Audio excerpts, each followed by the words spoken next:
of the joint standing and select committees, whereby we are going to get a briefing from National Treasury and FIC on amendments of those sections. The meeting is officially open.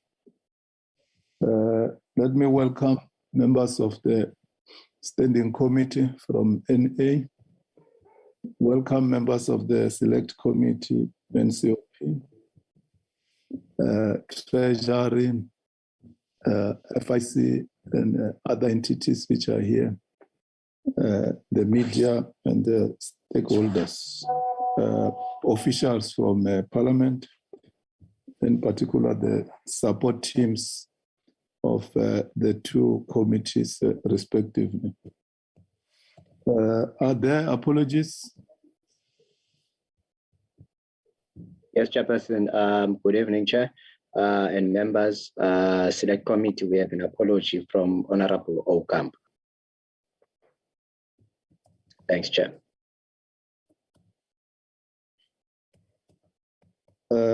Thanks, Mangwen, for the apology of Honorable Ocamp. Let's move to, before we move, Alan and Mangwen, the agenda, I see item 4. What is that? Consideration and adoption of the committee report. And which committee report is this?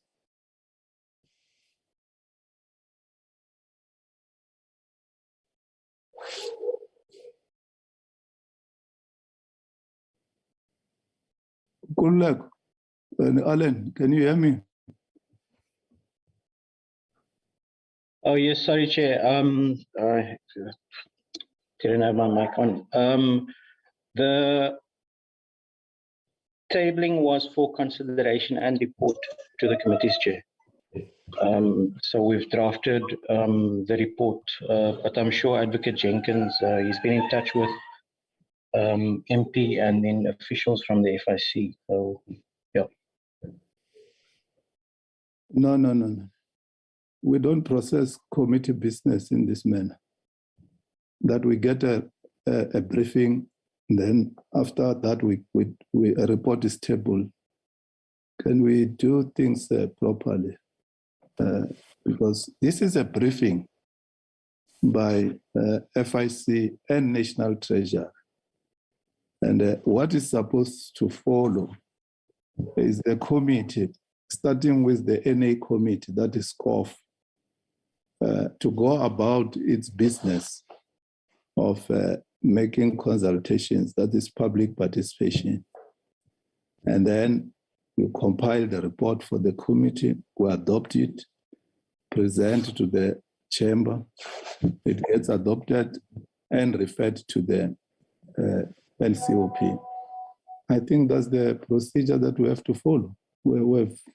This procedure is new to me. Why are we doing things in this manner? Chairperson, may I come in? It's Eunice. Yes, Comrade Eunice. Yeah, firstly, I think we should apologize to the members about this confusion about 1800 and 1830. Actually, at about 10 to 6, Fani Jutra was still taking part in the debate, and there were others who might have been affected. So when they planned to have meetings, because the meeting was scheduled to finish at 1810 on the NCOP side, though it keeps changing too. So it's not the committee secretary's fault, but they should say something like maybe 1815, or as soon as both houses have risen, so that people don't get irritated. If it's a single house, then we negotiate to be exempt from the house. So firstly, our apologies. I think both of us owe it to the committee members who joined us at 1800. But secondly, I must say, I only discovered to my surprise, I think about 20 minutes or so before the meeting that there's some report. And I also put that question to Inkoleleko. How is it that we meet and then we vote on a report. What about public hearings and so on? So he tells me, if I understood him, Chairperson, is that Frank and I will explain. Even so, Chairperson, I think from the outset, we should be very, very wary, even if there's no requirement for public hearings, to actually get a briefing and vote on it. I don't recall ever this happening in the thousands of years I've been here. Maybe it happened in some exceptional circumstances, but we would have got legal advice. So I'm at one with you for now. That item on the agenda should be in abeyance and left out, unless they can convince us that there's some reason that we have to vote today. Also, a question presumably National Treasury will have to answer, I'm sure a lot of members want to ask, is if this is so important, why have they come to us? I was told last week by Nkululeko about the need for this meeting. If it is so important, why have they come to us so late? And why do they want us to rush it in one sitting? So I'm at one with you, Chairperson. Thank you. Thanks very much, Comrade Yunus, and thanks for joining us. We had already tendered your apology, hence we waited for the 30 minutes to allow colleagues in the NCOP to finish their business. That's it. Let me allow Advocate Jenkins, and if there are clarity-seeking questions, I will allow for clarity-seeking questions or any other comment. Then I will make a ruling after that. Thanks. Advocate Jenkins, over to you.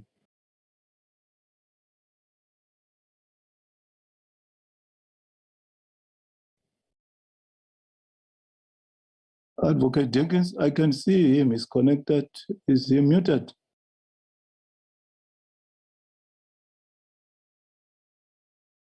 Alan and Kulak, can you call Advocate Jenkins? Because he's there in the platform.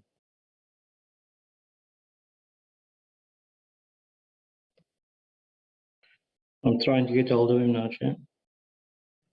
Okay.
Kulak and Alan, you are not succeeding. I've tried to unmute Advocate Chair while Alan is still trying him on the phone. Yeah, I can see him, he's there in the platform, but what the problem is, I'm not sure whether there's a problem of the mic. Or... Chair's phone is off. It goes straight to voicemail.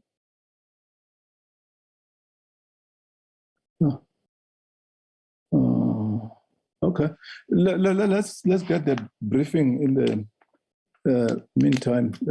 Probably will join us later and clarify the item that we have put here. Over to Treasury and FIC.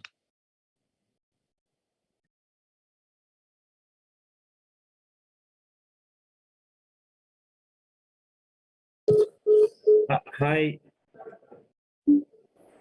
Sorry, evening, honorable members, and apologies. I'm out here in Berlin with Peter Smith, attending a FATF meeting. Of course, one of the issues that we are very worried about is to make sure we don't get onto the grey list. Chair, this issue, and I think, and apologies for the confusion, I think the problem, I guess, has been that the FIC Act has this strange clause, which we now have in some legislation, which is when certain amendments are made, which normally we do as a Treasury regulation and we consult, that as you know, with many regulations, I'm not talking of this one, generally they don't go back to Parliament. But in this case, there's a provision that says we must go back to Parliament. And it appears that there's not very clear rules, like when we're passing legislation, in what to do, whether Parliament has to have hearings or not, because it says Parliament needs to adopt the proposed changes in the regulation. So, and Honorable Karim is also right. I think it's a fair question to say, why didn't we do it earlier? But, you know, the process has been a slow one with lots of consultation, and we'll explain some of that. But I think the criticism would still hold that we could have brought it to the committee sooner. And we're certainly not trying to use urgency to say we would like the Committee of Parliament to adopt it today. But in a sense, given the grey listing list that we face, the sooner we do things, the better for us. It just gives us a positive tick. I think we've talked to Advocate Jenkins because we ourselves were trying to understand what are the rules of Parliament, how does this matter get to come to Parliament, do the committees have to look at it, or because ultimately it seems it's by resolution of the two houses, and there may or may not be a sequence that is NA first or NCOP first. I think those are a lot of the issues that we were trying to understand. But perhaps, Chair, and Peter and I are also just, one of us will have to step out. There's a meeting that we have to attend shortly. But I thought if you allow us, we can start the presentation so you can see what the issues are. And certainly, I think the concerns that both Chair, you and Chair Karim have raised, I think are certainly valid concerns that you know, we do acknowledge. But I think if we were able to present the slides, you can then decide, and you have the power to decide, of course, and how to approach it. I'll stop there for the moment, Chair, and we can proceed on the presentation when you ask us. I don't know if Advocate Jenkins is able to talk now, or Chair, so over to you. Please proceed, Momo, with your presentation. We'll deal with the issue of consultation and public participation later. Let's continue. Okay, thank you, Chair. You know, with COVID, I mean, this is my first trip overseas out of South Africa, and we also have another delegation that's out there in Ghana. They'll be talking from Ghana. So let me start. I don't know who's, Ellen, have you got the presentation? Yes, Mama, but I've made Vukile co-host. He's doing it from Ghana, just so that you know. Okay.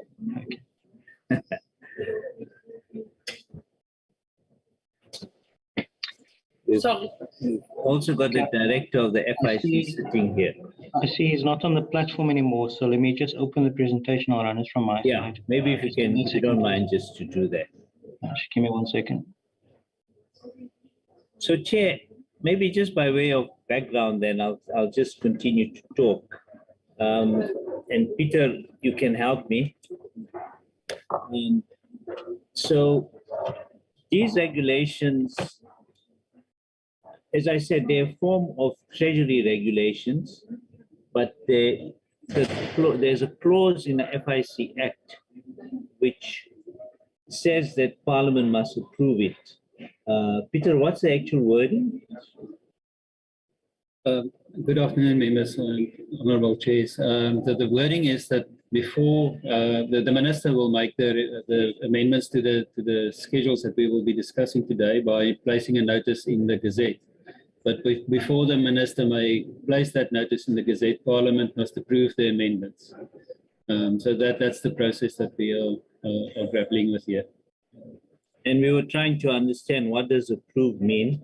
There is one precedent. In 2010, there was an amendment to the schedules, and there was a process that took place where, Peter, you want to say what the process was? No, I can't remember what the process was. It was too long ago. But I think what happened there was it wasn't the amendments that were proposed then were technical amendments. In other words, it was references to legislation that became outdated that we needed to update in the amendments. So it did not affect any new entities coming into the FIC Act, and therefore there wasn't the requirement for public consultation in that case. So, Chair, when I use the word regulations, and I guess why Parliament at the time felt they wanted Parliament to consider this is because they an amendment to the schedules in the bill. And Chair, I'm sorry, we can't really control for the noise here. It's a big conference and we've got a little spot which we hope will be quiet most of the time. So these are amendments to the schedules that are already in the Act. And when I use the word Treasury regulations, I'm just putting it in a inaccurate legal way, but because I think that's normally that there's a process that's more akin to Treasury regulations, but these do further or can change the scope in a sense of the Act that we have. So, Chair, let me move on and just next slide, please. Next slide. So, Chair, as you know, we are, just so that members also don't get confused, because of the mutual evaluation, we are currently reviewing the legislative framework, and as I think we've indicated to Parliament, we will be coming with urgent legislation in July. But this is, in a sense, something that we can do in terms of current legislation, and the process we started many months ago, and you'll see the consultation process that we outlined. So it will widen the application of the Act by including additional categories of institutions and businesses that must report on, in terms of the FIC Act, on suspicious transactions, on cash transaction records, Identify customers. and also to have a customer due diligence approach. And the amendments improve the FIC's ability to provide high quality financial intelligence to law enforcement agencies. Next slide, please. So, Chair, I think the thing is that, you know, we have been sort of laggards, and I think that you can certainly, I guess, blame us as Treasury and on it, that our anti-money laundering system is really well behind international standards in its scope.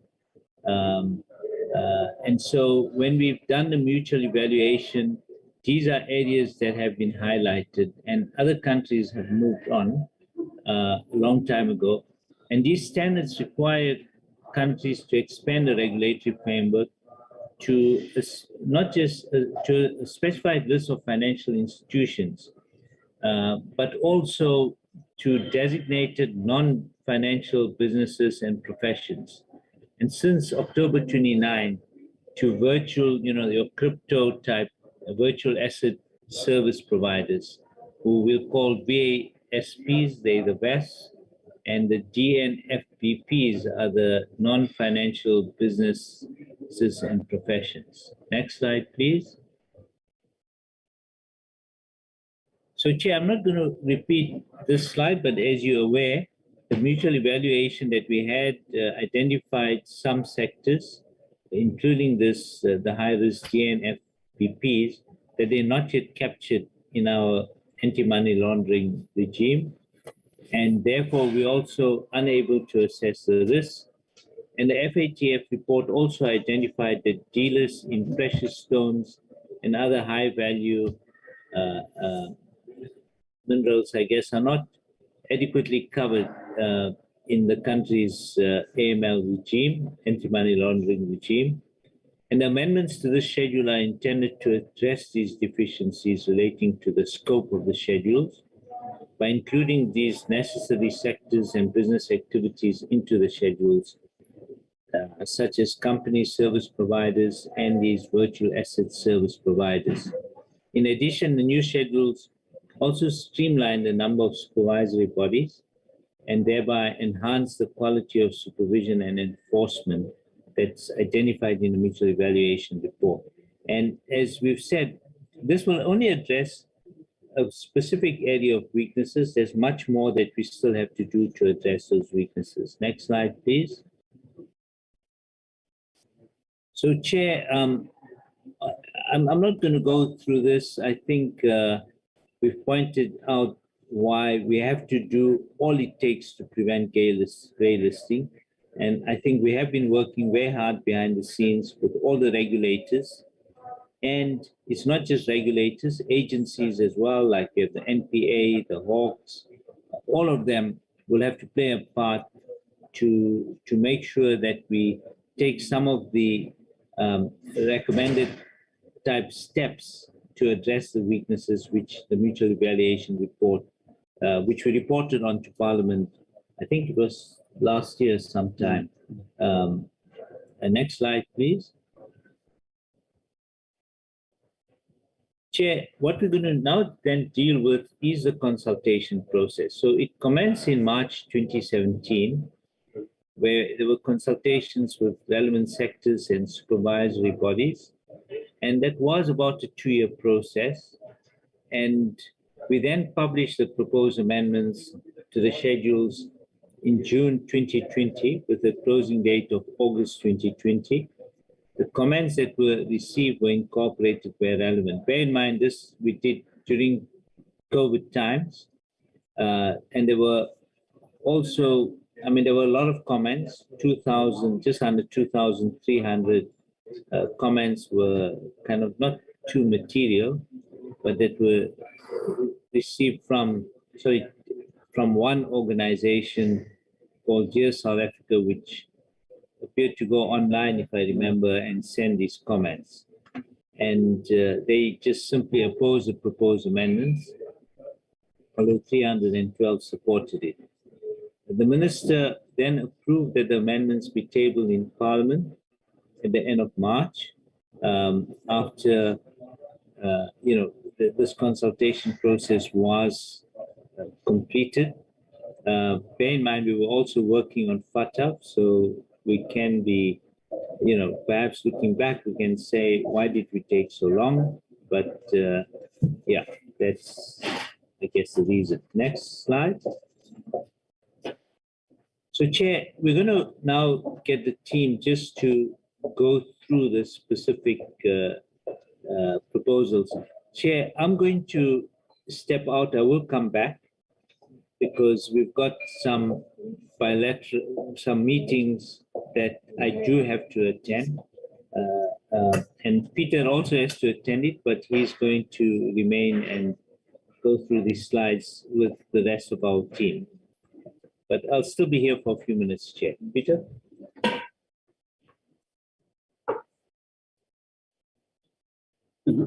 Thank you, Mama. So in this part of the presentation, we are going to explain what the proposed amendments are to each of the items that will be affected by this, the amendments that the Minister will be making, just so that members understand what the impact of each of the amendments is. If there is too much disruption in this area where I'm sitting in sort of an open area in the conference center, I will then please let me know from the committee side, and I will ask one of my colleagues from the FIC maybe to step in and carry on. But this is important that we walk members through the scope of the amendment so that it's understood what it is that we are proposing and what the minister will be doing with these amendments. So the first of this, the first batch that I'll be talking about are the amendments to Schedule 1 of the FIC Act. This is the schedule that applies to private sector businesses, financial institutions and non-financial institutions. And these are then all the institutions that are required to comply with the full set of requirements of the FIC Act, everything starting from identifying the customers, monitoring customer transactions, applying a risk-based approach, and applying financial sanctions, etc. So the first item is an existing item in the FIC Act. It refers to legal practitioners. This is the item that currently covers attorneys, and it still refers to the old legislation that governed the attorney's profession. That legislation has now been replaced with the Legal Practice Act, and therefore we have to update the reference to this legislation. This does not affect the profession as far as its coverage by the FIC Act is concerned. The profession has always been covered since the inception of the FIC Act. There is one additional aspect that comes into the scope of the FIC Act with this legal change. The Legal Practice Act now allows a certain category of advocates to practice in the same way as attorneys for their own account.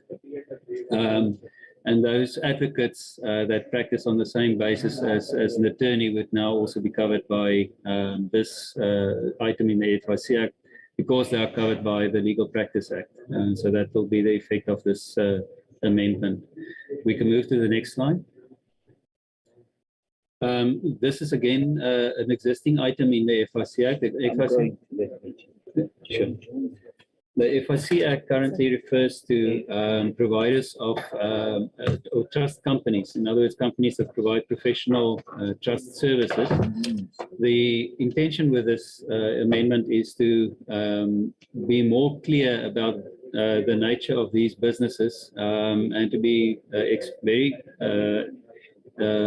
expressly clear that it covers the provision of setting up trusts, managing trust property, acting as professional trustees, etc.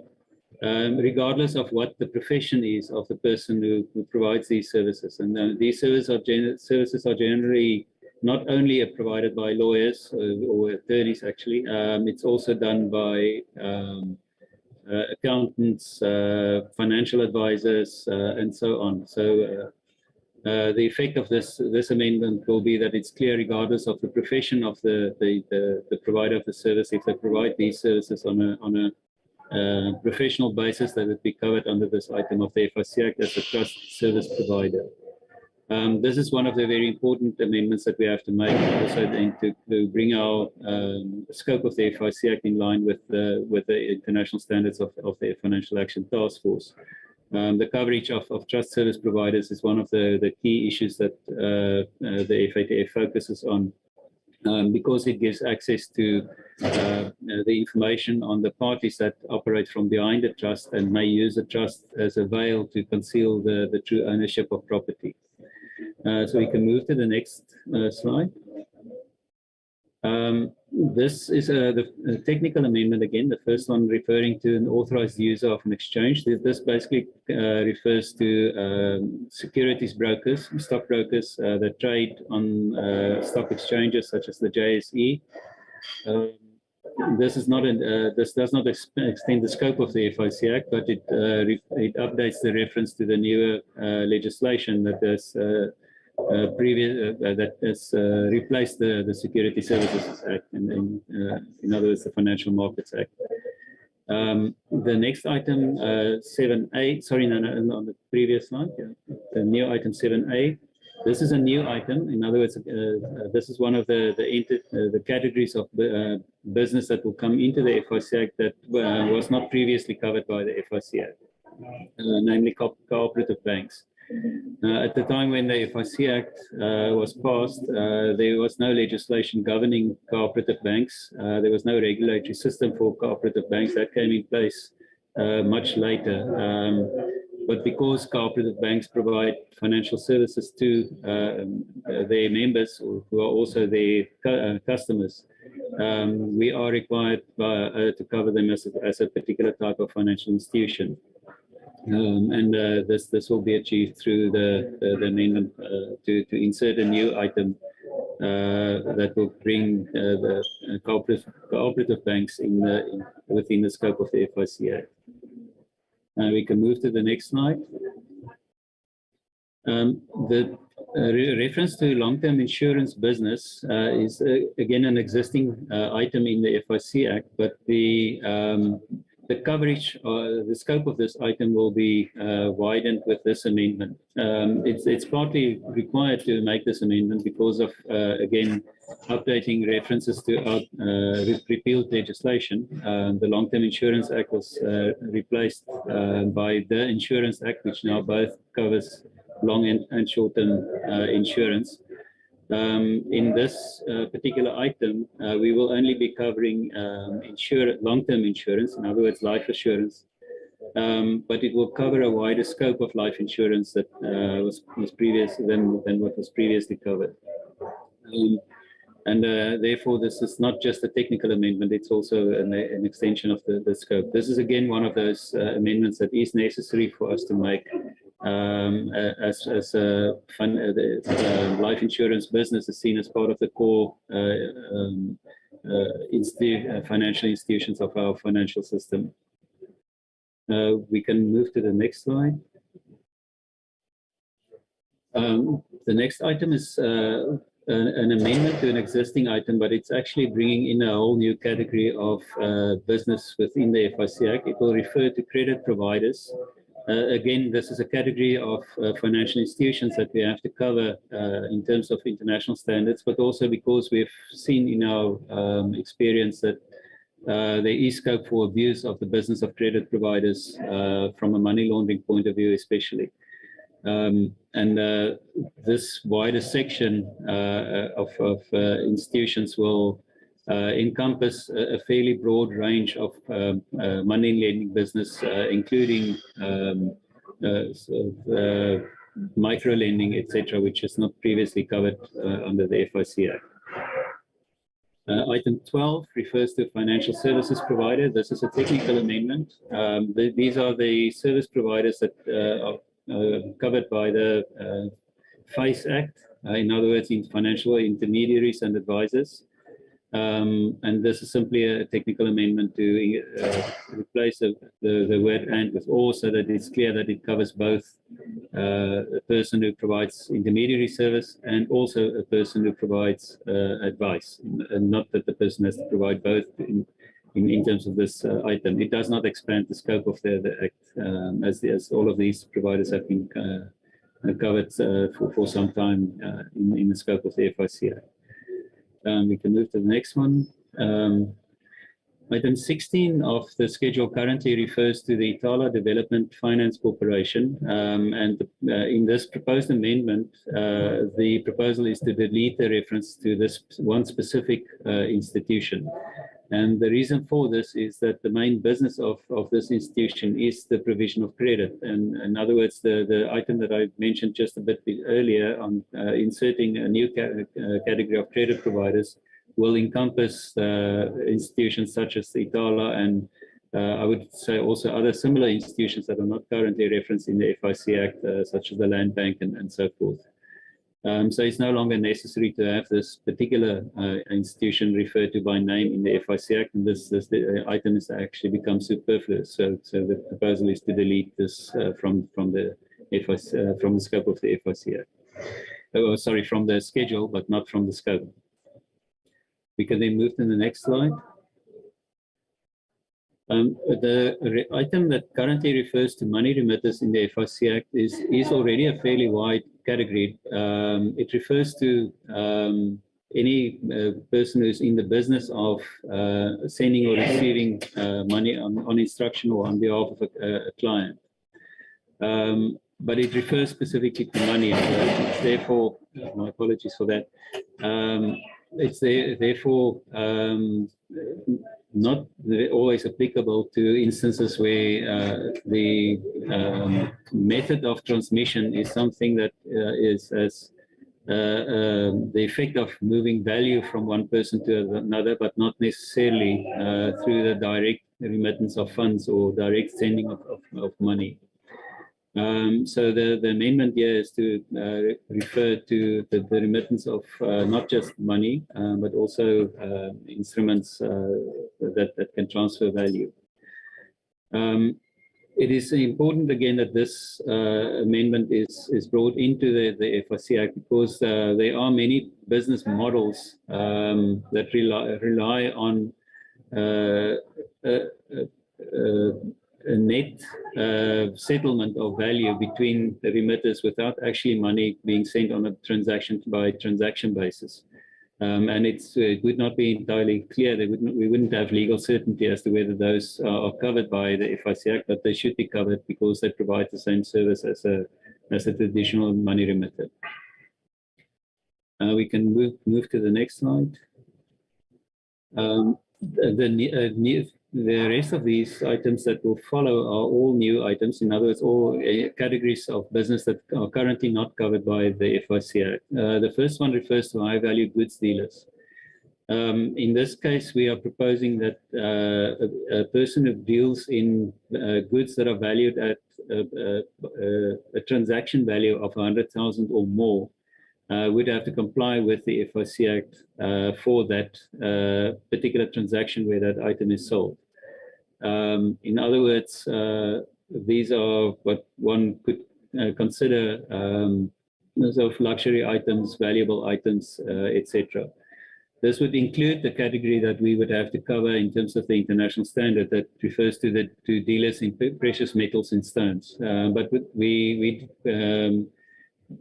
decided not to refer only to dealers in precious metals and stones because we believe there are other high-value goods that are equally susceptible to being used in money laundering schemes or that are equally attractive to people who want to furnish their lifestyle with proceeds of crime.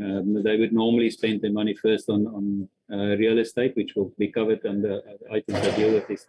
The estate agency profession, or they will be buying luxury items such as motor vehicles and so on. So we aim to capture the dealers in those types of items under this new item that will be introduced. The next new item will refer to the South African Mint Company.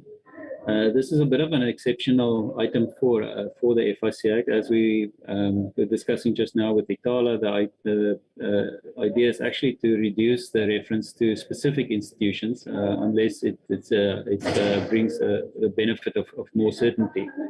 In this case, the South African Mint Company deals in not just manufacturing of our currency coins that are in circulation, but they also deal in collectible coins, which are of high value and would therefore, in most instances, fall in the previous item of high value goods dealers.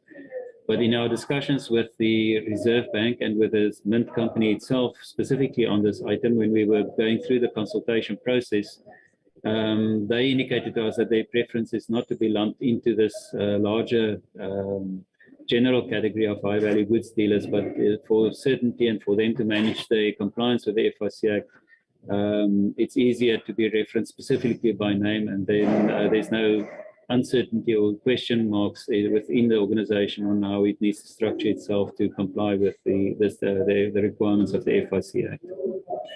We can move to the next slide. This is again a new item and one that we are actually fairly excited about. It will refer to crypto asset service providers. In the FATF language, they call them virtual asset service providers, but the South African the regulatory community, not just the FIC, the Reserve Bank and the FSCA and so forth, all refer to these providers as crypto asset service providers. These are typically the exchanges that make it possible for people to buy and sell things like Bitcoin or Ethereum, but also providers that enable people to store the value in wallets and enable them to exchange their cryptocurrency for a different cryptocurrency or exchange it for Rand, for instance, or for any other fiat currency. This is again a requirement under the FATF recommendations now to cover providers of these services with under the money laundering legislation of a country. But in our case, we've actually decided to take this step long before the FATF came to a decision to include this in the standards, and the consultations with this industry goes back a number of years on their inclusion under the scope of the FIC Act. And it's because we've had cases and seen experiences where there were actually abuses of people trying to convert criminal proceeds into virtual assets and trying to hide the virtual assets from investigation because they thought it was not traceable if those transactions went through a crypto asset service provider.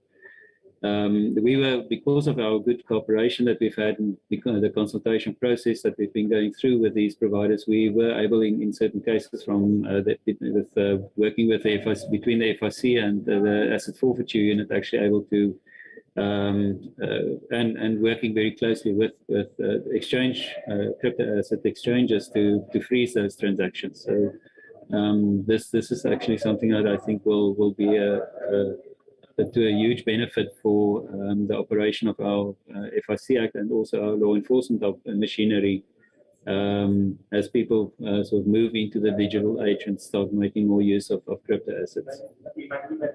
We can move to the next slide. This is a new item that will not immediately expand the scope of the FIC Act, but it has certainly the potential to expand the scope of the FIC Act in future. It refers to clearing system participants, in other words, participants who provide the services of clearing transactions in our payment system.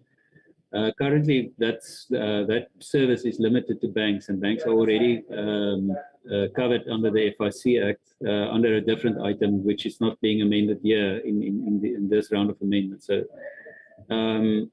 the policy from the Reserve Bank and also National Treasury side is that to expand the ability for entrance into this market and start providing this business of clearing system participants for institutions that are not banks. That has not happened yet. There aren't such institutions yet that will be covered by this item, but it's due to happen in future. And we want to be ready for that for those market entrants when they become clearing system participants, then to also immediately as step into this category when being covered by the FIC Act.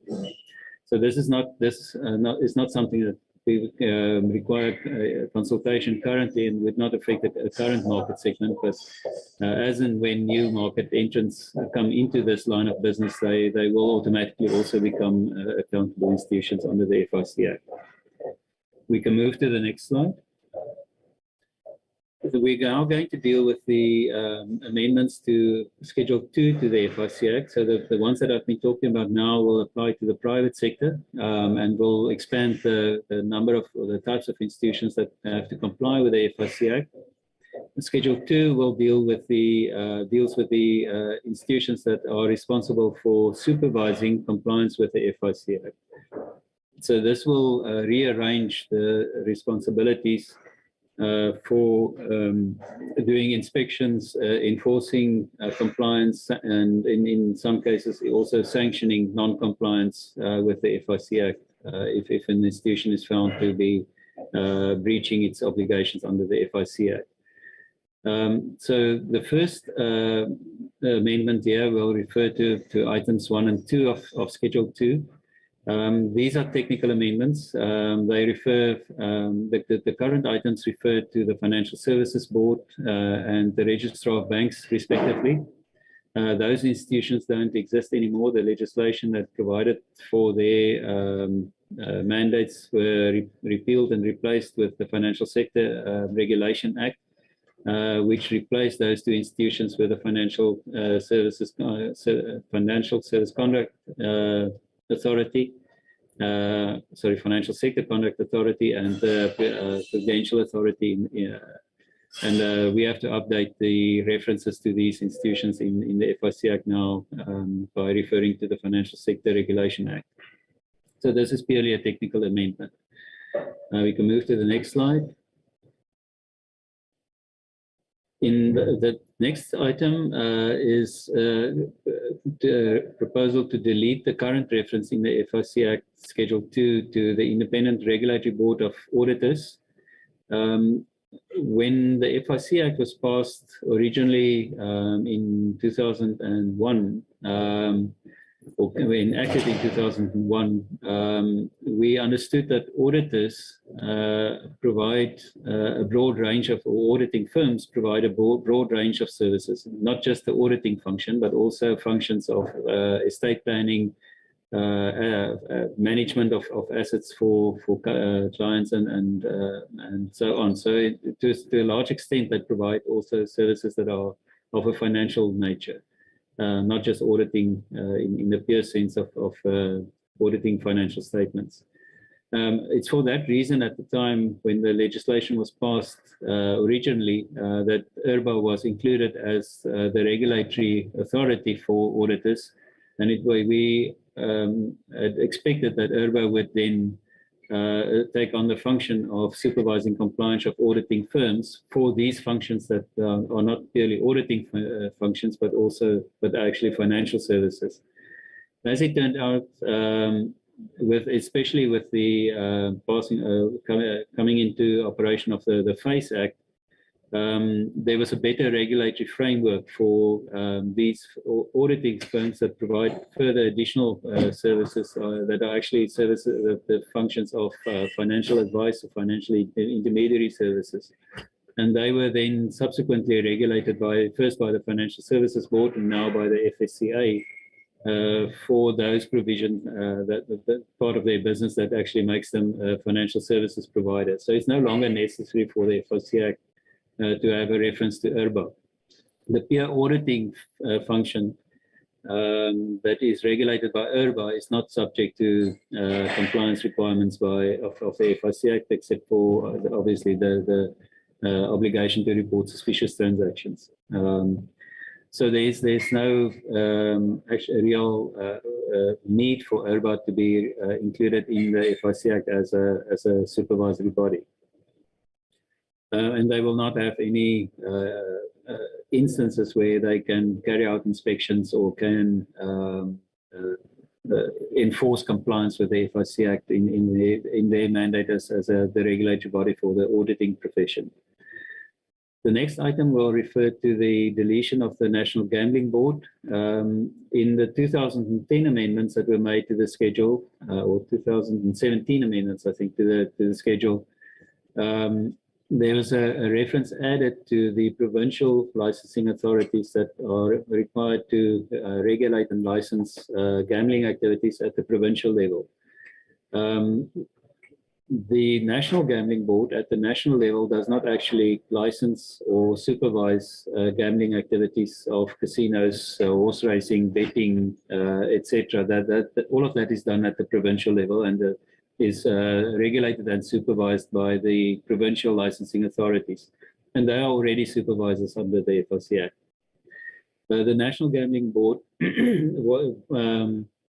was expected to take on the responsibility for supervising internet gambling. And there were amendments made to the National Gambling Act that would have created the enabling environment for internet gambling to be regulated, and for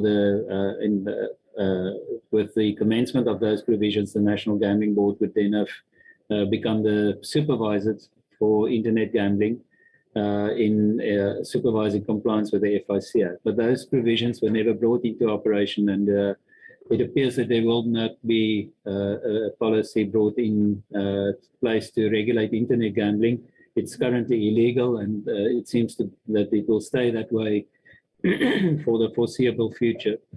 So again, the NGB has no real responsibility currently under the FIC Act, and it's a superfluous reference to keep the National Gambling Board in the schedule as a supervisory body. We can move to the next slide. In this item, we are proposing to delete the reference to the law societies. When the FIC Act was enacted originally, the law societies were self-regulatory bodies for the attorney's profession. So they didn't only represent the profession, they also regulated the profession and set the ethical standards and were empowered also to apply to the High Court for attorneys to be struck off the roll to prevent people from practicing as an attorney and so forth.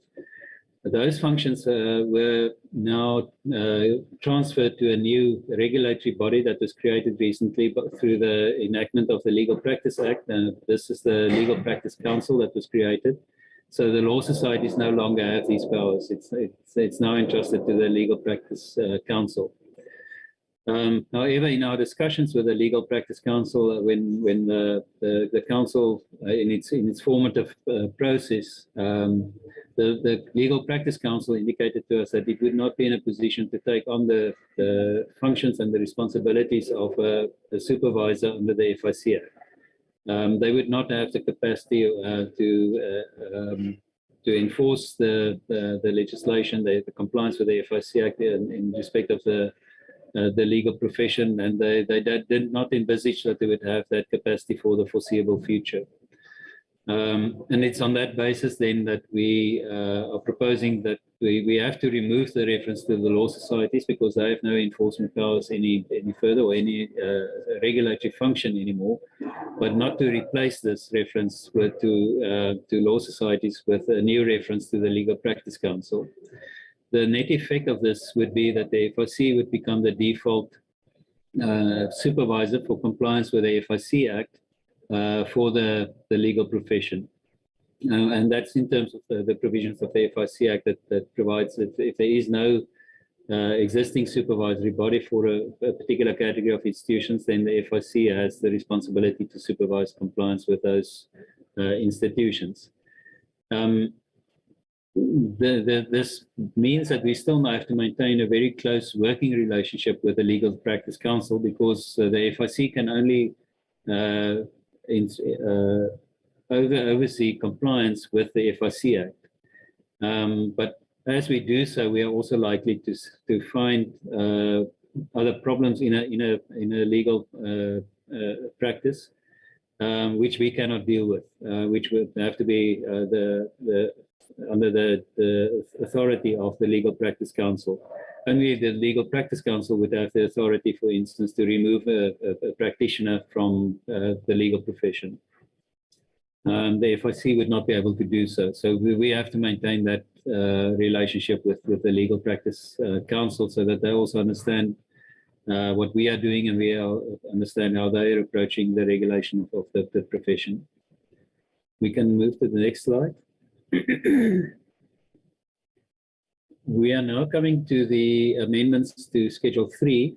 Schedule 3 of the FIC Act currently only refers to two items, motor vehicle dealers and Krugerrand dealers. And these two categories of business only have the obligation to report suspicious transactions and obligation to report large cash transactions, transactions of 25,000 Rand in cash, in other words, in notes and points, and above. They do not have the same obligations to report, to do customer due diligence, to identify customers, to keep records, to monitor transactions, and so on. We've had very good experience with improving compliance with these obligations in these two industries, but we found that the compliance with the reporting obligations in the absence of the requirements to comply with identification, verification, record keeping, those sort of obligations, means that the quality of the information that these institutions can report to the FIC is often not very reliable. And therefore, we've decided rather, when we create the category of high-value goods dealers that I've mentioned earlier, that category will be of a general nature and sufficient to cover also where the nature of the transaction, the goods, high-value goods that are being bought and sold is, for instance, a motor vehicle or a collectible coin or a Krugerrand, etc. So it's no longer necessary to have this reference to these two specific institutions in Schedule 3 as reporting institutions, because they will be captured by the reference to high-value goods dealers.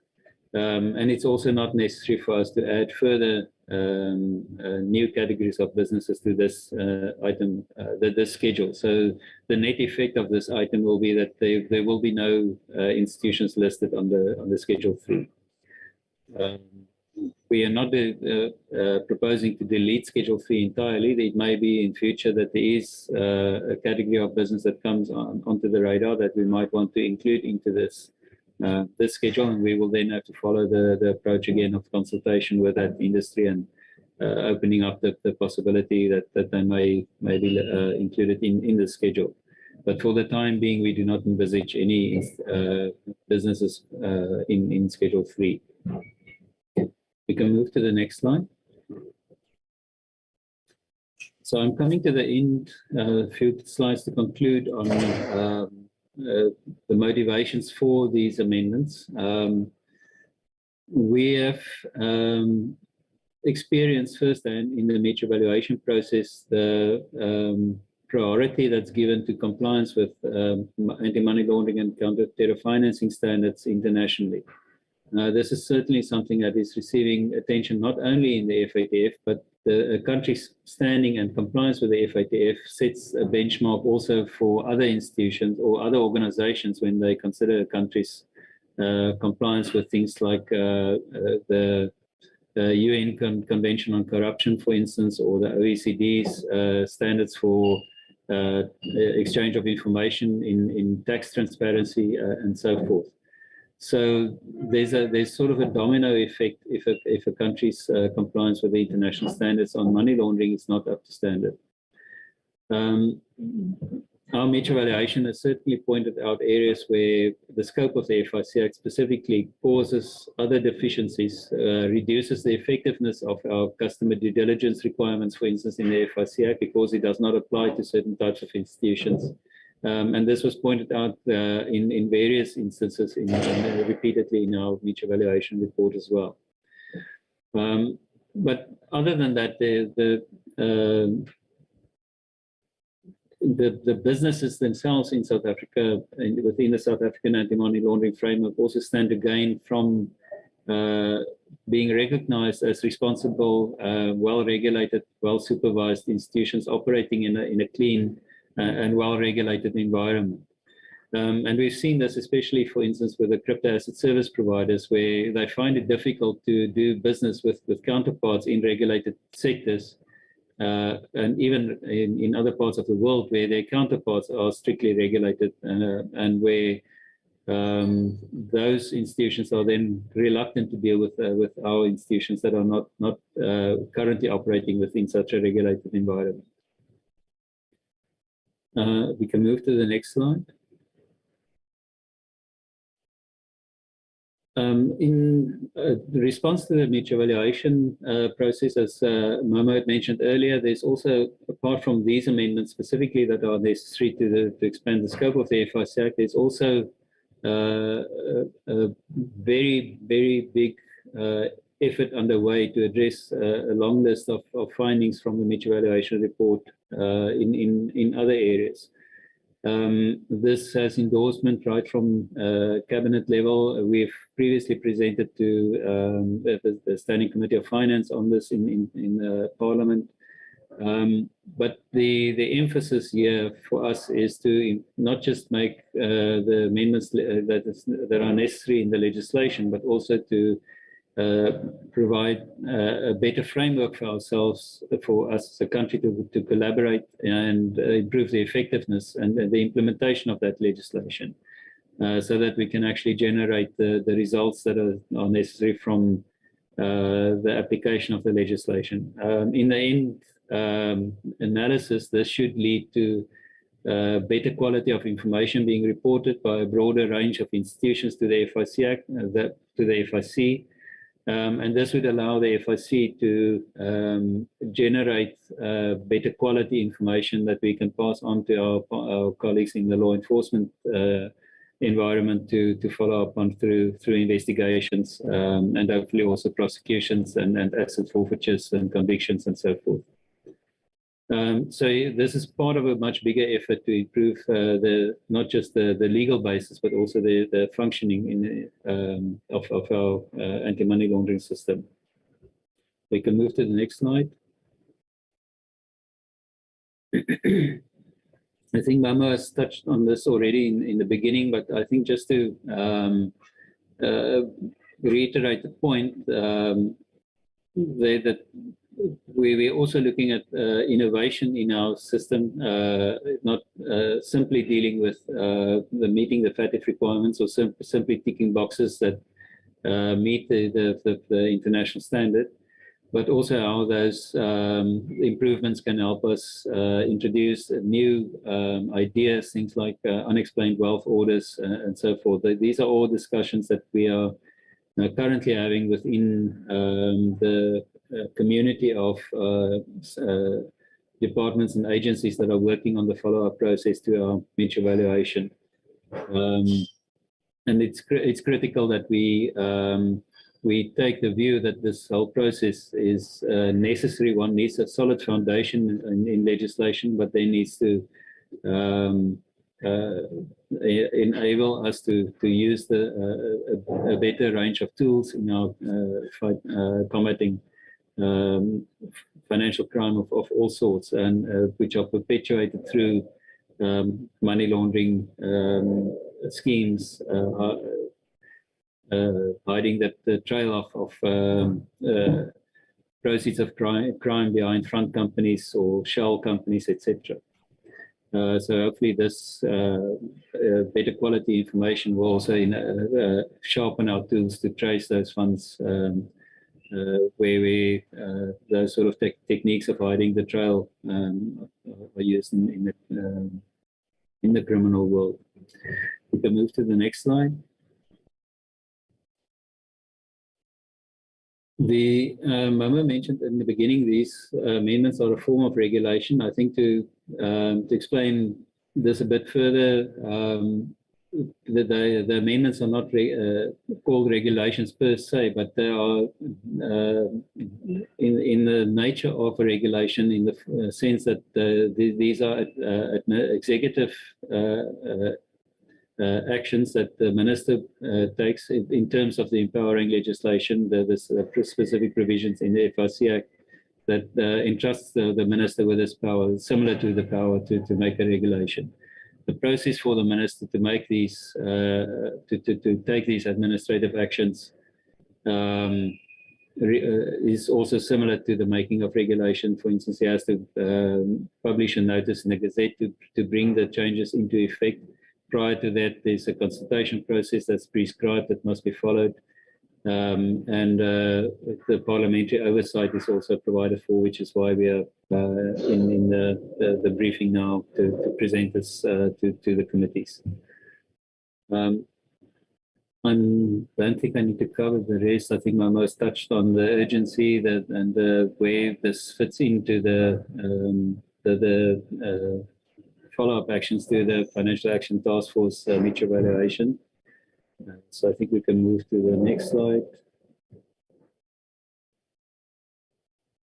I think maybe this might be the last one. Yeah, that's the last slide, Peter. Right. Okay, thank you. Then that concludes the presentation. Thank you, Mr. Chair. Okay, Peter, that's the presentation from FIC and National Treasury. Let me invite members of the two committees who would like to ask a clarity-seeking questions or make comments to do so now. Dr. George, Honorable Ryder, Akbar Dutoy. Yeah, Dr. George. Thanks, Chairperson, and thanks very much for the presentation.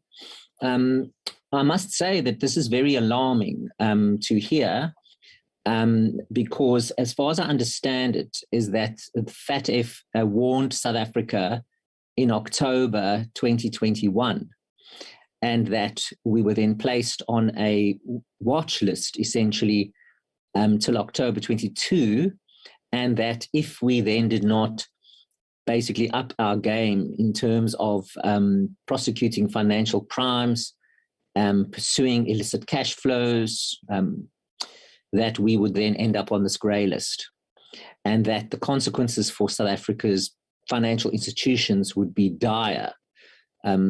As mentioned in the presentation, that banks would have a problem transacting internationally, our financial institutions might get fined, etc. So it is actually quite shocking that we are 4 months away from October. Now, I do understand from the acting DG that the Treasury is now in Berlin together with the FIC. So it's obviously that some kind of conversation is going on. So I just want to understand, I mean, I'd like to know, why is it that this has taken so long? So we need to have answers to that, is why has this taken so long? And now it's become urgent. And is my understanding correctly that if Parliament does not pass these regulations, obviously if you're discussing it now with the FATF, they're probably making some kind of demand. So if Parliament does not pass these regulations, are we then going to end up with this dire consequence? Because there is in fact a process as mentioned by the chairperson. And also, there's obviously no doubt whatsoever that they are concerned about illicit cash flows, because we know how onerous the requirements already are on ordinary South Africans. Try and open a bank account, got to prove your address, you get fickered all the time. That's obviously not working, because ordinary South Africans have to climb over this hoop, all these hoops, yet FATF is still not satisfied. So something must be going on in our economy that they are concerned about, that we're not catching in the loop. Obviously, I see how the regulations are proposed to tighten up, which seem reasonable on the face of them, but obviously they would be very concerned about the recent revelations about the possibility of cash, foreign cash being stuffed into furniture of South Africa's president. So I don't know whether they may have raised that, but that may well be the case.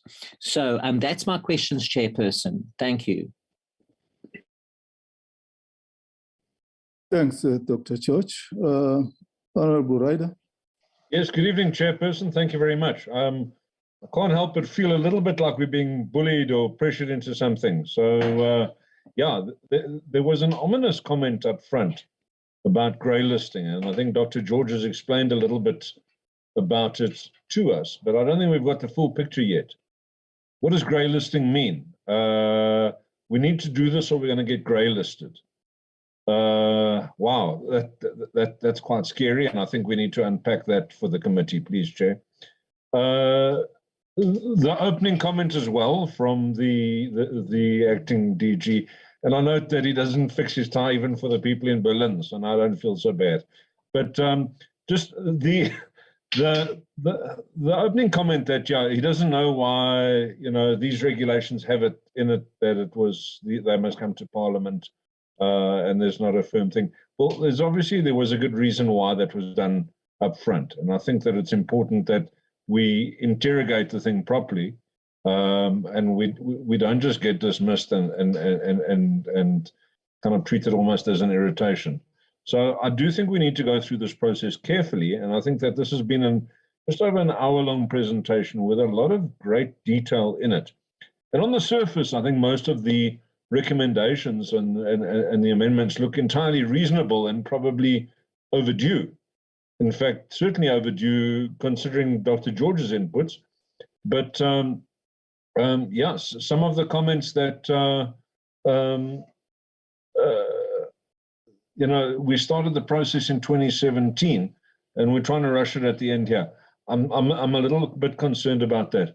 I also wanted to raise a red flag about the comment about there were some objections. There were numerous objections, but they were non-material objections. Now, I'm not sure who's the arbiter of the objections and decides whether they were material or not material, but I do think we need to hear a little bit more about what some of those objections were at the time. So I'm certainly a little uncomfortable with rushing the thing through. I'm aware we're coming up for quite a long recess period, and as Dr. George pointed out, there's a deadline looming. But I do think perhaps as members we need to be a little bit flexible with our time and give this thing the proper consideration it clearly needs. Thank you, Chair. Thanks, Honorable Ryder. Agbare du Toit. Dankie, agbare voorsitter. Honorable Chair, yes, I agree with the two previous speakers. Chair, what's a great concern is still the fact that this thing is rushed. Can we be supplied with a deadline? When the deadline is? What is the last day that this must happen? Obviously, it looks like good proposals, but we need to be supplied with a full document with all the detail in it. We cannot just steamroller through. I mean, in the beginning, I think it was Mr. Dirk alluded to the fact that, yes, this did happen in 2010. I don't know the details. And then one could assume that the centers could have been completed by, so why can't you do it again now? And if we start with the president by rushing things through, then we will not be playing our oversight role effectively. And at the end of the day, we are the ones that will be responsible and that are responsible for making the correct decisions with regards to this. And if we could please have the legal opinion, I think that will also assist this joint committee. I wanted to allude to upholstery and furniture being stuffed, but yes, that's been covered. Thank you, Sir. Thank you, Chair. Danke, Agbare du Toit. Peter, can you respond to those clarity-seeking questions? Thank you, Mr. Chair. Yes.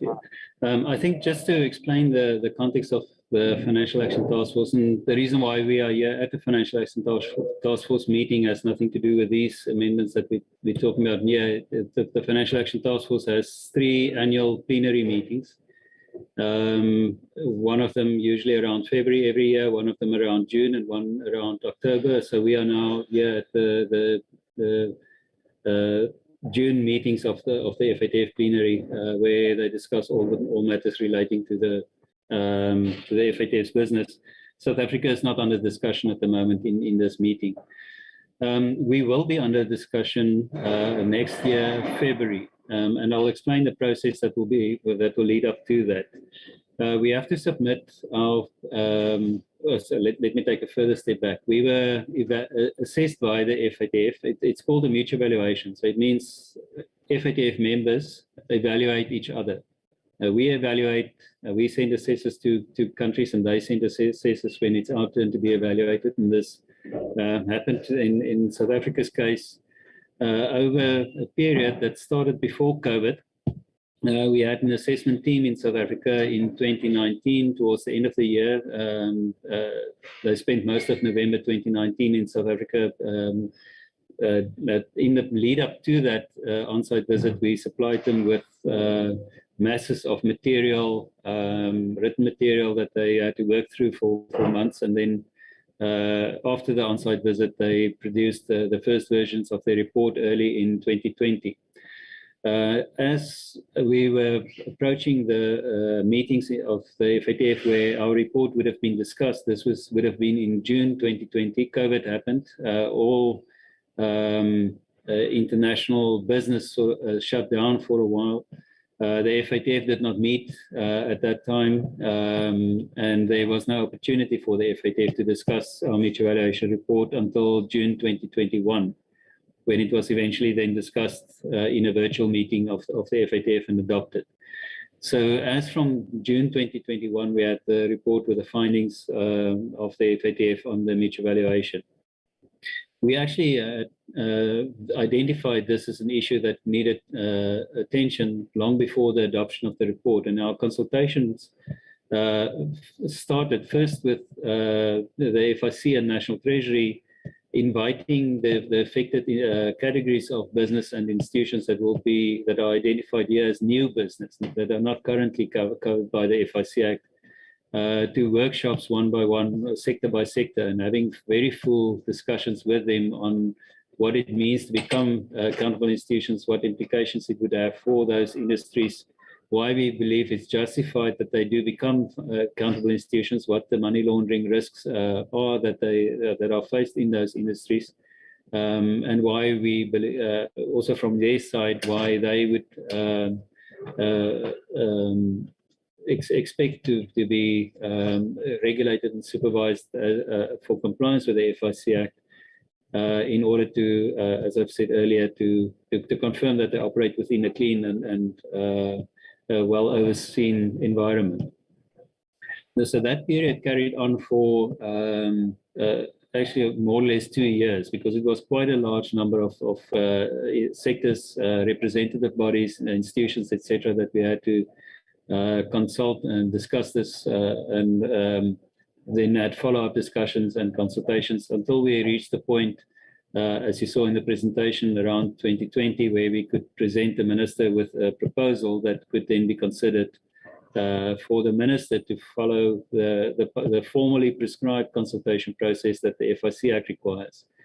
We had to do all that preparatory work before the minister could initiate the consultation process in order to place the minister in a position where he had a well-considered proposal already that he could then go out and follow the consultation process that the FIC Act requires of the minister before he can make these amendments. That is when the discussion document was published that was referred to in the consultation document. And there followed another consultation process then from there, which was now the minister's consultation process, no longer the FIC and Treasury consulting in our own name. Again, a number of comments were received, and I'll touch here on for instance, the reference to the non-material comments. One of the institutions that submitted comments to the minister's consultation document is an institution or organization called Dear South Africa. And what they do is identify instances such as this where government is asking for comments from the public on something, then distribute the consultation requirement as widely as possible to members of the public, and invite members of the public to comment on that, which they then collate and then pass back to government, to the institution that is conducting the consultation. So this is not a focused consultation with the sectors that are actually affected by the amendments, which is what the FIC Act requires, consultation, for instance, with the sector of credit providers or with the sector of virtual asset service providers and so on. And therefore, many of the comments that come back are not really relevant to the issues that the minister need to consider for the consideration of the amendments and the impact it would have on that sector if they become accountable institutions. But that consultation process then triggered the need for further discussions, either with particular sectors or with particular regulators or supervisors of sectors, which then happened during the beginning of June of 2021, until we reached the point now where those discussions and consultations have been exhausted with those bodies and institutions. And where the minister was now ready to formalize the amendments through the notices that were prepared for submission to Parliament, and that would then also be published in the Gazette. On the issue of the listing, following the mutual evaluation report, the FATF places a country in a follow-up process, and they do this for every country that is evaluated, regardless of what the outcomes of the evaluation is. However, if the evaluation results are fairly poor in relation to the expectations of an FATF member in terms of the international standard, the follow-up process will be stricter, and the country will have to be will be placed under more pressure to work quicker to address the findings of the report of the mutual evaluation, and then report back to the FATF on those actions that the country is taking to address those findings. We have to report to the FATF in our first follow-up report in October this year. There will not really be a discussion or consideration of the report, but that information will then be kept on the FATF record as our first follow-up report, the first instance where we, first opportunity where we were able to demonstrate what we have been working on since the adoption of the report in June 2021. That information will then be considered in the preparation for the February 2023 meeting, the first meeting in the coming year of the FATF, where the FATF will be discussing whether to grey list South Africa or not. And this is because, again, the number of deficiencies that were identified, and especially the poor level of effectiveness that was identified in the mutual evaluation report. So these amendments to the schedules is one of a long list of items that we have to address in the lead up to that discussion in preparation for the meeting in February 2023. We have to submit the information for that meeting by around November 2022. And that information that we would be reporting in the follow-up report in October, plus the additional information that we will be submitting in November, will all be taken into account by the FATF when the decision is made, whether they are satisfied with our progress, or if they're not satisfied, whether they will grey list South Africa. The implications of grey listing is that the FATF, and if any of the members are interested, can look on the FATF's website. There's a link to a list of countries which the FATF identifies as countries with strategic deficiencies in their money laundering or anti-terror financing systems. The FATF identifies these countries so that financial institutions or regulators all over the world can take note of those deficiencies and decide whether those deficiencies are material or not for those foreign counterparts in their dealings with South African or with the institutions in the listed country. And in many cases, this means that the foreign counterpart institutions will increase their risk monitoring in relation to their relationships with their counterpart financial institutions in the listed country. They will ask more questions. They will want more assurances of the legitimacy of funds that flow through the transactions in those relationships. In correspondent banking relationships, they want a long list of assurances and checks that the banks will be doing in the listed country before they pass on funds to their counterparts in the foreign country. So the implications are certainly that cost of business goes up. It's certainly that regulators in foreign countries watch institutions much more closely that do business with institutions in the listed countries, so business becomes a lot slower. And the ability to enter new markets internationally become very restricted because the regulators of those markets become very protective of allowing institutions from a listed country into their markets.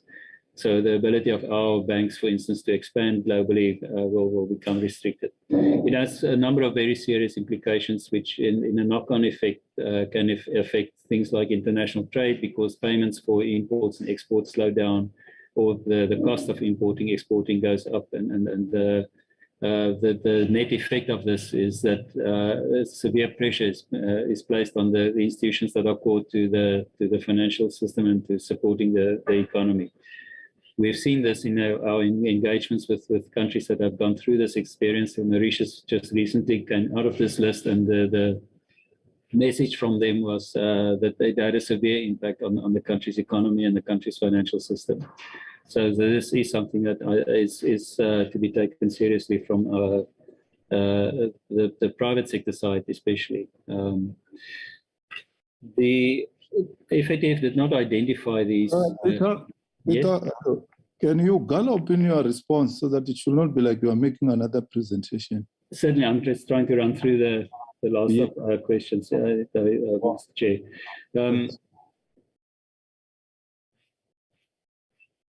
The only question I think that still needs to be addressed is whether we are being bullied in this grey listing process.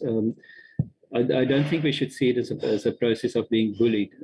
South Africa subscribed to these international standards voluntarily, and we provided our political commitment that we will uphold these standards. And once a country has done that, they would be expected to comply with these standards, and that's the expectation of us now. By being a member of the FATF, we have subjected ourselves to scrutiny by the FATF, and also to the consequences that come with it. So this is not a case of being bullied, but this is, I see, so I misunderstood the question. No, I don't think we're trying to bully the committee with this. I think we fully respect the committee's process to make the decisions. The fact of the matter is that South Africa has to align itself with the international standard. So the urgency is one issue, but whether or not we make these amendments to the FICA to come in line with the international standard, I think that is something we have to consider as the commitment that we've made, that we will align ourselves with the standard. We will amend our legislation in accordance with the international standard. The urgency, I think, is a different matter, and that is the process that I've explained earlier.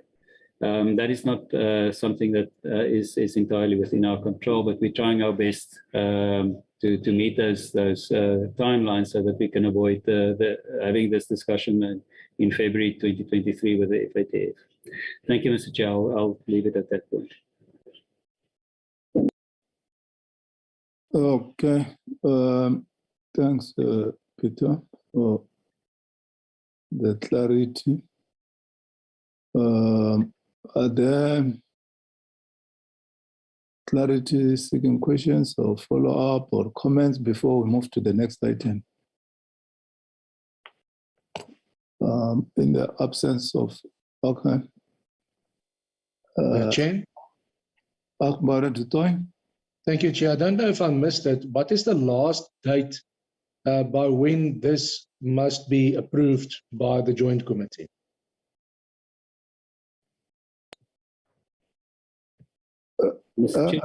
Wait, Peter. Peter, you can't speak for Parliament. It is that's exactly you are not elected. You are a bureaucrat. That is our responsibility, the two committees, to decide as to how we are going to drive the process, and that's going to be the next item. Okay. Just clarity speaking, Chair. Yes, follow up. Thank you, Chair. Chair, I expressed myself wrong, incorrectly. I want to know what is the cutoff date, the latest date by which the Joint Committee must conclude on this. I understand that the committee must determine the date themselves, but what is the latest cutoff date to prevent us from being grey listed to approve this amendments? That's a matter that earlier on we requested Advocate Jenkins to clarify. And if you remember, Honorable Karim and myself have raised the issue of the process of how the two committees are supposed to process these amendments. not in the manner that it is presented here, that today we get the presentation, today we adopt the report. Parliament doesn't operate in that manner. If we are done with this item, we can move to the next item. I see Advocate Jenkins is now active. Okay. Advocate Jenkins, earlier on, we were looking for you. When we see an item here in the agenda that the two committees, Standing and Select Committee, should adopt the report today. Can you clarify what this is all about? Chairperson, thank you, and my apologies to yourselves and to honourable members and everybody on the platform. When the committee starting time was shifted, I had to change my plans and go fetch my kids at a different time, and I didn't get back in time for your question. So my apologies for that. Chairperson, the process of dealing with these regulations in one meeting and then approving them, Chair, I think it really depends on the nature of what we have in front of us. And we received the briefing now, and it's also the first time that I see exactly what is in the amendments of the three schedules. But Chair, to start from the top, when the amendments on the schedules were referred to the two committees, the referral in the ATC says clearly that there must be a report. It's for consideration and report. So the committees do need to report each to the respective house. That report needs to indicate whether the committee approves or disapproves these amendments to the schedules, because that is what's required in terms of the FICA Act, the Financial Intelligence Center Act. It requires that there must be parliamentary approval, like Mr. Momoniat mentioned at the outset of the meeting. So what the committees then need to do is take cognizance of, not take cognizance, but to actually comply with what the Constitution says, that is that there must be facilitation of public involvement. Now, part of that was done through the FIC and National Treasury seeking those comments.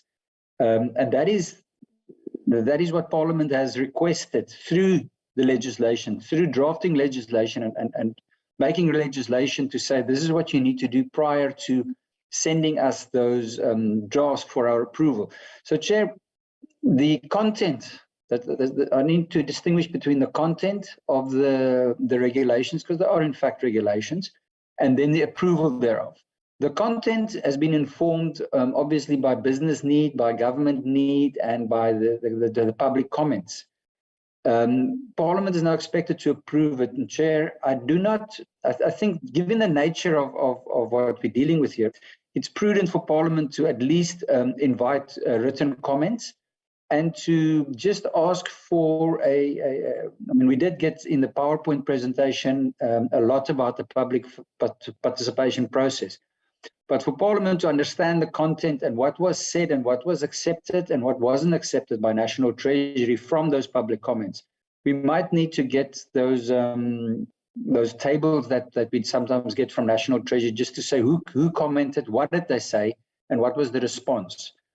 Now, Chair, this is simply for Parliament to be, for both committees and both houses, to be able to make up its collective mind whether to approve or not to approve. We don't have any power to change the content of the regulations, but we do have an obligation to have public facilitation when we do approval of regulations such as these. So Chair, my advice would be that part of public participation that Parliament was responsible for, we have delegated that with the power to make the regulations. So we need those submissions somehow in a format. Chair, just a short point on the Dear South Africa. We received that in Parliament as well. The way we deal with it, we ask the website manager or the owner of the website to give us a report, much like we received now from National Treasury, that simply says so many people voted for the amendments and so many people are against the amendments. Those we treat very similar to what was said today in the committee, and one can ask Mr. Wickham if that is so or not. Because as far as my working with Alan goes, it is really just those, it's more of an opinion poll rather than making substantive comments on what is correct, what is workable, what is affordable, to think of three issues that plays a role when we make regulations like this.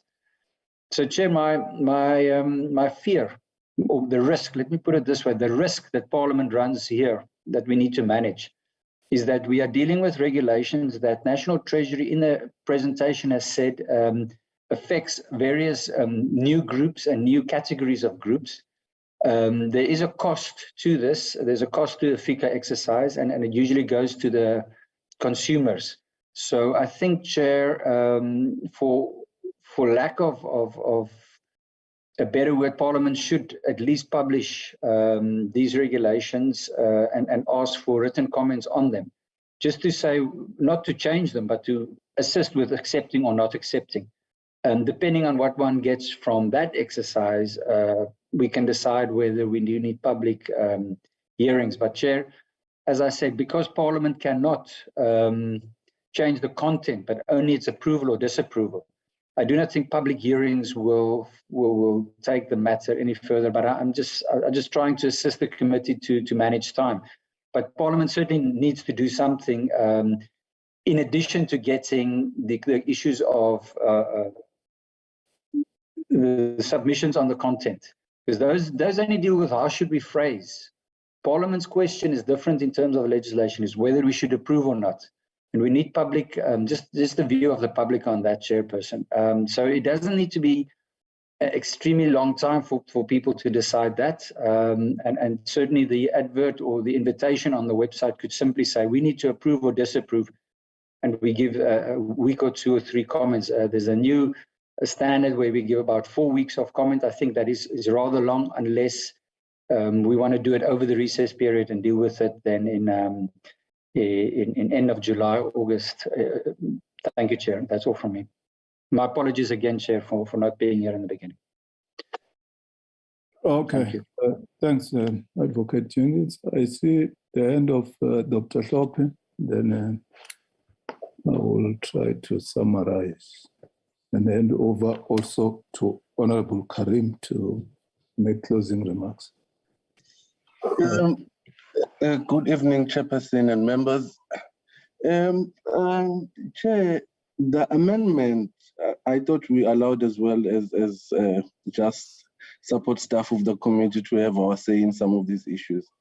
The amendments to the schedules to the Act, I think it was correct when one member suggested that there is a need for some kind of a legal opinion from the legal services, something that is going to be written down, because the amendment to the schedules of the Act are really, it's a lot of things. Like, for instance, if you look at credit providers in South Africa, you've got over 6,101 institutions that you are bringing into this fold.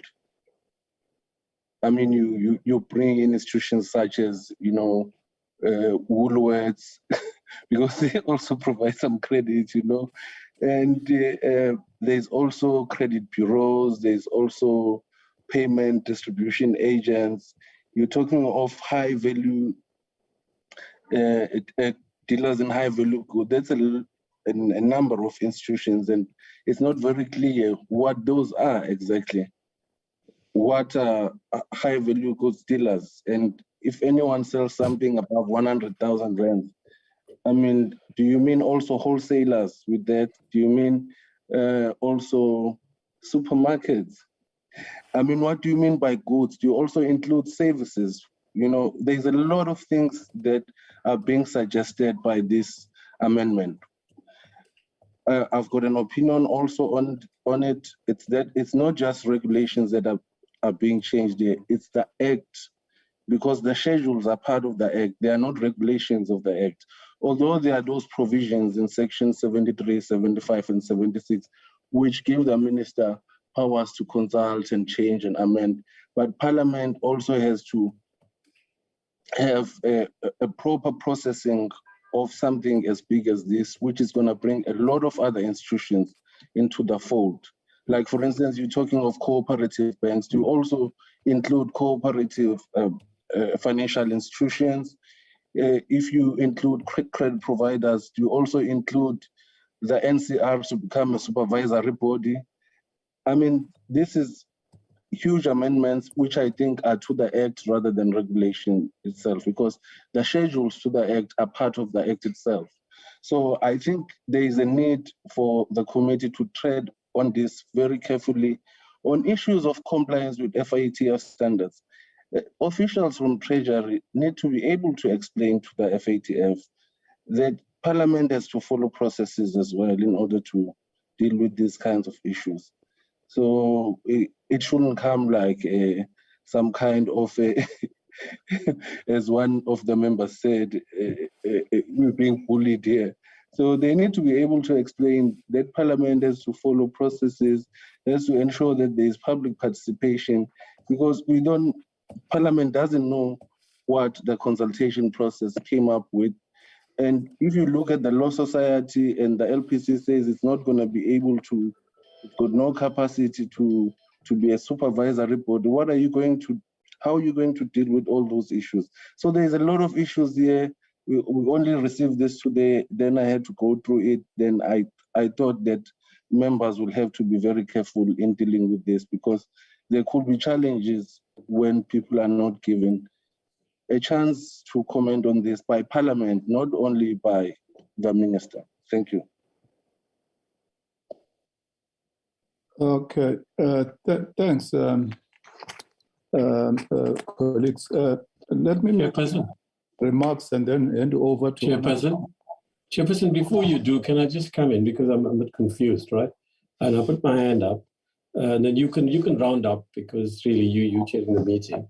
Chairperson, I think we're all agreeing that we need to avoid the grey listing at all costs, that what's here is mostly updating and strengthening the requirements, the need to tackle illicit financial flows and money laundering and terrorism and whatever else that's related to that. So I don't think there's any disagreement about that. But I wanted to ask, Chairperson, I'm very, very puzzled by what's going on here. Firstly, Frank, and before we conclude, can Frank explain to us? This came to my attention, I'm not sure, last week or the week before. I was just merely told it's a briefing.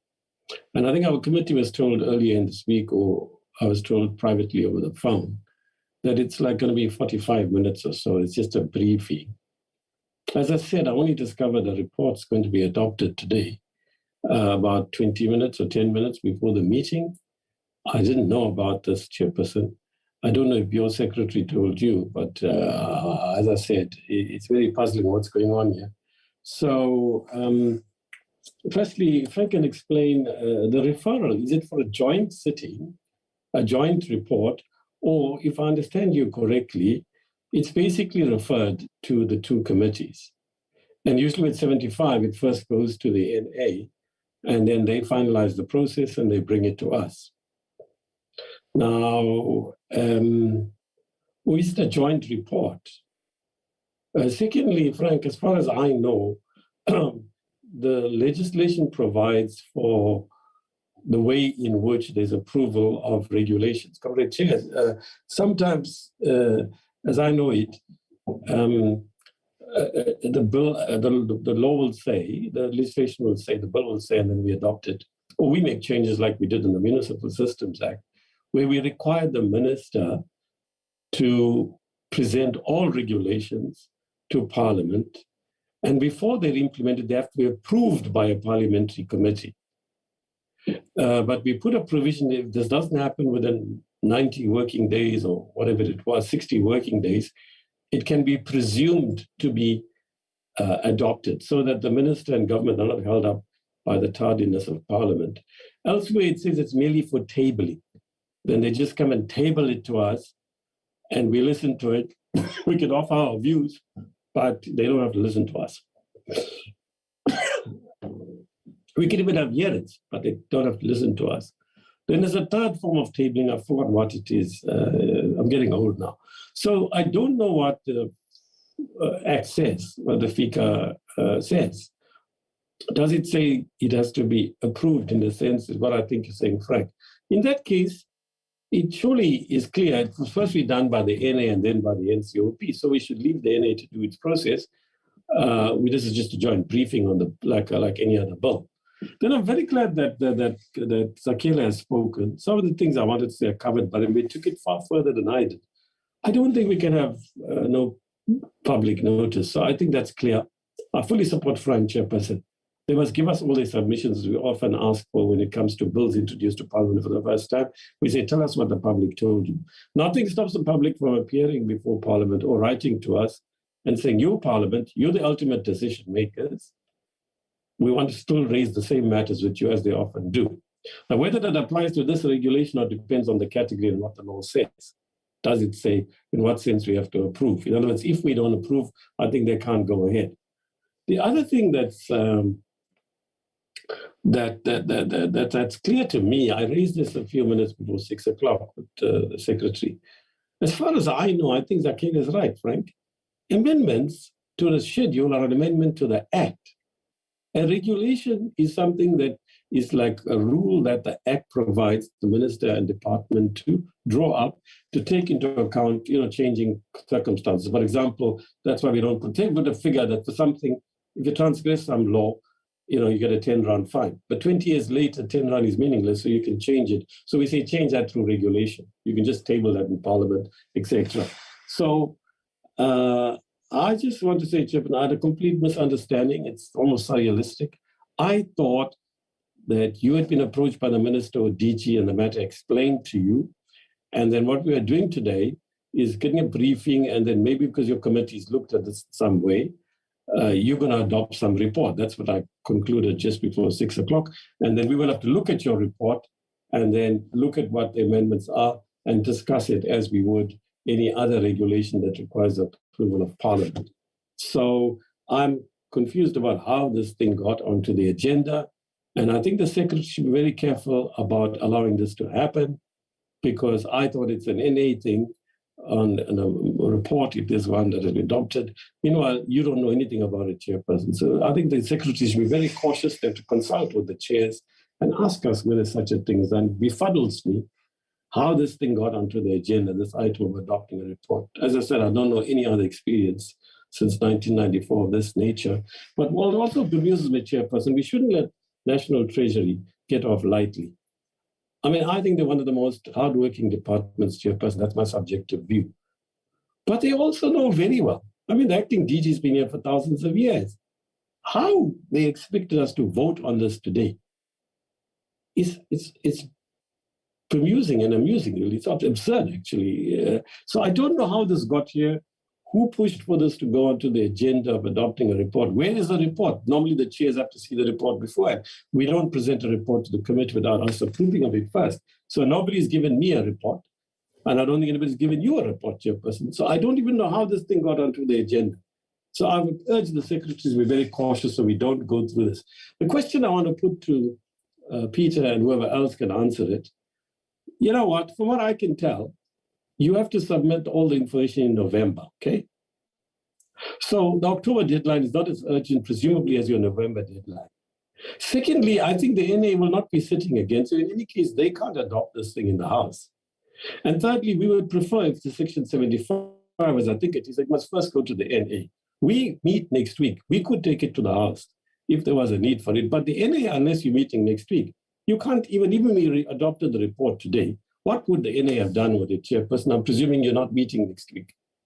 So you can't do anything with it if that's the case, that you're not sitting next week. The House can't meet next week. And we're not going to, I mean, there's a Section 75, Frank, can we talk offline? We don't want to adopt it before the NA does. It's a Section 75, as I know it, and it's a national issue. There's no separate provincial dynamic here, so it doesn't make sense for us to adopt it. So let us proceed as if, we do with the Section 75 amendments to a bill. In this case, it's regulations. So I really don't think, Chairperson. The other thing I wanted to ask finally, and I don't think we need answers to all these litany of questions. You brought this upon yourself, Treasury. You know what? You don't have to answer offline. Just send it to the chairs, we'll forward it to. For example, Peter, can't you and Treasury negotiate for an extension? It may look bad, but, maybe for a 3-month extension or something. But I can't see, Chairperson, this bill going through until, let's say, the end of August on your side. And then with us, we'll process it very quickly. We can say middle of September. Even that's before end of October. That's the best I think we can do, but we can't make any promises, Chairperson. It depends on the magnitude, scope, and gravity of what people say. But I think overall, we're not going to get a huge deluge that will make us substantially change things. Although Zakela raises some very interesting questions, Chairperson, that I hadn't thought about the scope of this thing. And if what he's saying is correct, Treasury is even more, somebody said bullying.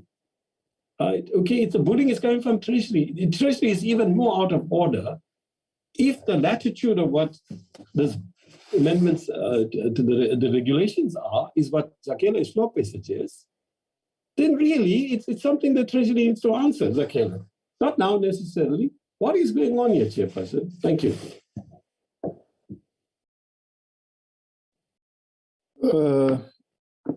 Thanks, Honorable Karim. Unless Advocate Jenkins or Peter will want to respond to one or two questions so that we move towards closing the meeting.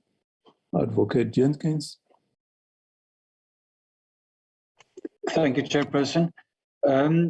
Chairperson, the provisions in the Financial Intelligence Center Act requires Parliament to approve the amendments to Schedule 1, 2, and 3 in 3 separate sections in the Act. I think it's Section 73, 75, and 76. Schedule 1, 2, and 3. So in each of those, it sets out what the schedule is in, and it gives the power to the minister then to amend the schedule to include or to exempt someone from those schedules. It says clearly in each provision that if there's a single person that's been affected by the amendment made by the minister, that person must get 30 days to respond. If there's more than one or a category of persons that's been affected, those categories must get 60 days to respond. And then it says after these amendments that then have been proposed or made in a draft form, there must be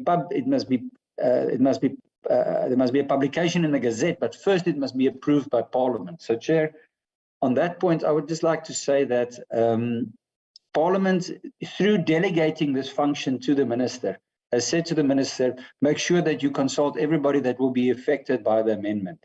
So what one can do from Parliament's side, if we put out an advert or an invitation for people to comment, if someone says we are affected by it, but we didn't get the opportunity to make this submission, and then clearly there's been a non-compliance issue with that empowering provision of the minister, and one was then maybe ask the minister to redo that part. That's not for Parliament to do. We've in legislation said the minister must do that. So what the public participation that we would want is we want to see what has happened in the executive side of this exercise, and then to maybe invite people just to say whether that should be approved or not, because that's what's expected of us. Chairperson, just 2 points. The one is we're talking about amending the Act or amending regulations. For me, it's really a conceptual issue. When we look at Section 101 of the Constitution, it speaks of instruments of subordinate legislation, whether those are regulations, proclamations, or other instruments. Regulations, proclamations, or other instruments are always part of the Act. Yesterday, we dealt with this morning that we dealt with possible amendments to the PFMA. Regulations have the same power as the Act. You have to comply with it. It's just who makes them and under what conditions. So, Chair, here we have schedules. They're not strictly speaking regulations. They're instruments of subordinate legislation. And, Chair, in this regard, I compare them a little bit to international agreements when it comes to the procedure. There's no requirement that the NA must do it before the NCOP. The committees can decide that. But it's not a Section 75 legislation that is approved by the National Assembly and then the NCOP can propose changes and it go back to the National Assembly. Here we have two houses. It's been referred separately. We need two separate reports. It's not a joint committee. It's simply for efficiency that I think the committees are conferring. So each house must decide on its own whether to approve it or not, much like an international agreement. So, Chair, I don't want to take too much time on this issue. I'll just leave it for that there. If there's another question, I'm still here, Chair. Thanks. There's a question that Honorable Karim asked as to who drafted this report, which him and myself don't even have up to now, but we are told that we must adopt the report. Chair, it's Where's the report? I'm like Pontius Pilatus. It wasn't me. Chair, I don't know. I think it was also done with the expectation maybe that it will be efficient to do it now. So I don't want to go too much into it. But Chair, I didn't draft the report. I did see some questions around it. I was asked that to make an input. I've seen the report before. And whether it would be suffice. My advice was that the report needs to just state clearly whether the committee recommends approval by the House or not, because that's what's required in terms of the IFICA Act. So, Chair, I think that is where we are with that. But I would suggest, Chair, that we move towards proper consideration before we deal with the report, Chairperson, as the referral to the committee was made in the ATC. Thank you. Okay, thanks. Thanks, Honorable Karim and colleagues, National Treasury, FIC. We'll have to do things proper as a legislative body. So I think colleagues have gone through what the Constitution provides in terms of public participation. In terms of Section 59, because public participation is regulated by Section 59(1)(a) and 72(1)(a) for NCOP. 59 says that the National Assembly must facilitate public involvement in the legislative and other processes of the Assembly and its committees, and conduct its business in an open manner and hold its sittings and those of its committees in public, and it goes on and on and on. And then 72(1)(a) makes the same provision for the NCOP, that you must go through public participation. There are case laws in this regard when it comes to public participation. Almost 3 of them. If you remember, there was a Supreme Court of Appeal case in King and others versus Attorneys Fidelity Fund Board of Control and others. Also, there was a Constitutional Court case, Doctors for Life International versus the Speaker of the National Assembly and others. 3, there was also a Matatiela municipality and others versus the President of the RSA and others.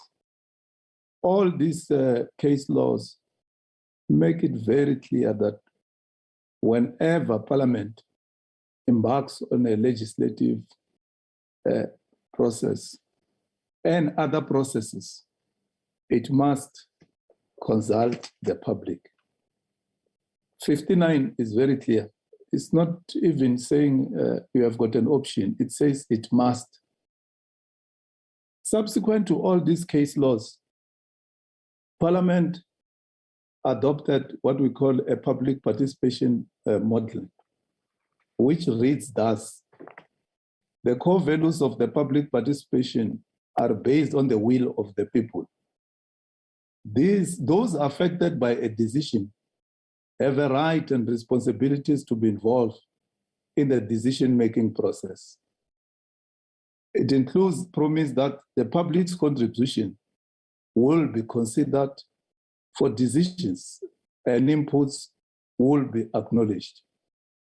To promote sustainable decisions by recognizing and communicating the needs and interests of all participants, including decision makers, and seeks out and facilitate the involvement of those potentially affected by or interested in a decision. That is a public participation model adopted by Parliament, which is in line with the spirit and the letter of participatory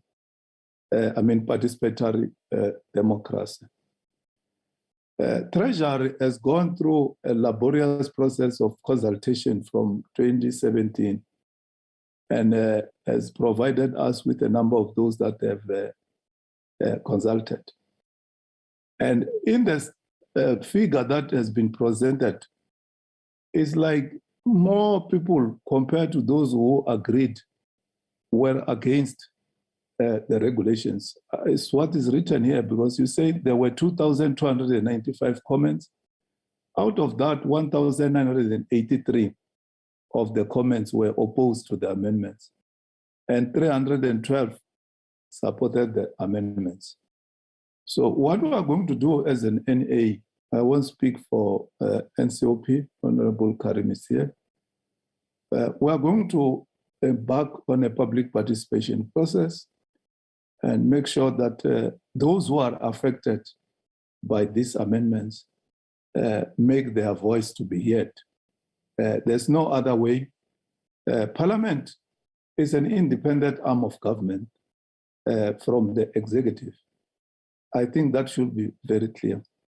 How we are going to drive the process in terms of the timeframes and so on and so on, we'll discuss that with the support team as to how do we expedite the process.